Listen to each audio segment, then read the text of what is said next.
Hey guys, this is Paul from Day to Day Fixes. Today we'll be installing this Soduku floating shelves. The color is white. Bought from Amazon. The link is in the description. They also have different colors: brown, black, gray. But this one again is white.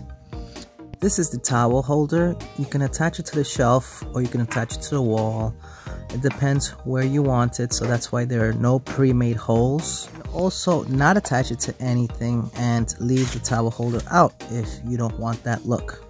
So what we're doing here is attaching the small screws to where we want to place the towel holder, and in this case it's towards the edge of the shelf. You can use this very small drill bit to pre-make the hole, but I didn't have it at this time, so I just went straight in with the screw. I'm using a total of 4 screws that were provided for this towel holder. Now I'm dry fitting the shelf in the location of where I want to place it. I'm using a mechanical pencil to trace out the location of the hole, making sure the shelf is level. I'm using a 1/4 inch drill bit to make the hole because I need anchors. If you're drilling straight into the stud, you might only need an 1/8 of an inch drill bit. Now I'm drilling the longer screws that came in the package and making sure everything is level.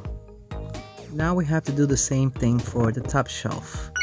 I had some pencil marks that I made on the wall to make sure it lined up with the bottom shelf, and I'm removing those marks with the magic eraser. It works very well to clean out scuff marks or any type of writing on the walls.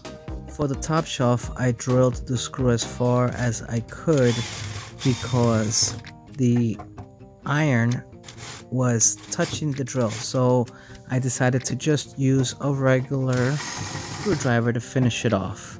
And now we see that this shelf is also level.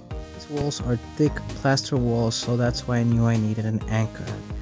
If you don't know, use a stud finder for your location. This is how it looks after decorating it. If this was helpful, please like and subscribe.